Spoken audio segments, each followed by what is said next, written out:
This sewing machine has dozens of moving parts that all need to work together perfectly to get good results and ensure reliability.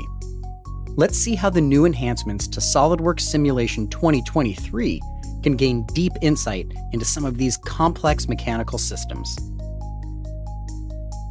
When zooming in on the presser foot assembly, we see that this handle uses a cam and follower design to raise the foot away from the fabric.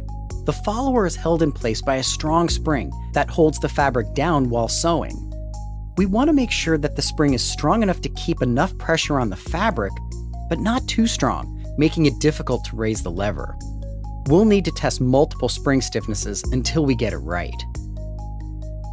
Since there's a sliding contact, we could see some long solve times when we run the analysis. But now, in SolidWorks Simulation 2023, there's a new adjustment for contact penalty stiffness. This will trade some contact pressure accuracy for faster solve time. This is great for testing out complicated assemblies or running multiple iterations searching for an optimized design. In this head-to-head comparison, when the contact penalty stiffness is set to its lowest value, the simulation runs significantly faster. Looking at the needle bar assembly, we want to ensure the needle clamp is strong enough to take on the repetitive forces from the needle. To simplify this assembly, we'll remove these set screws from the analysis. New in SolidWorks Simulation 2023, we have more flexibility when creating bonded contacts between non-touching faces at extreme angles to one another, like the threaded holes for these set screws and the flat cutout on the needle bar. The upper shaft assembly has several plastic injection molded parts with complex geometry, which could require some advanced meshing and mesh interrogation.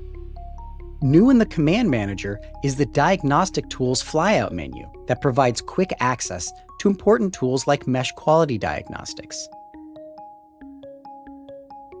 We quickly detect some poor quality elements that'll require mesh refinement to ensure accurate results. For SolidWorks Simulation professional users, the Under Constrained Bodies command has been greatly improved. The solver now performs a singular value decomposition, which is much faster than previous versions. We'll also see far more realistic feedback of complex under-constrained systems like this thread take-up mechanism. And for Sim Premium users, the linkage rod connector, which was introduced last year, is now available for nonlinear static and dynamic studies. It'll work perfect here to help simplify the analysis and speed up runtime. Changing end conditions, offsetting the link, and dimensioning the rod will replicate its exact function in the analysis. SolidWorks Simulation 2023 will speed up the analysis process with new enhancements for every designer. Contact problems will run faster than ever, bonded contacts between non-touching faces are more flexible to use, and enhancements to Simulation Professional and Premium allow for quick investigation of boundary conditions and powerful simplification tools to get your job done fast.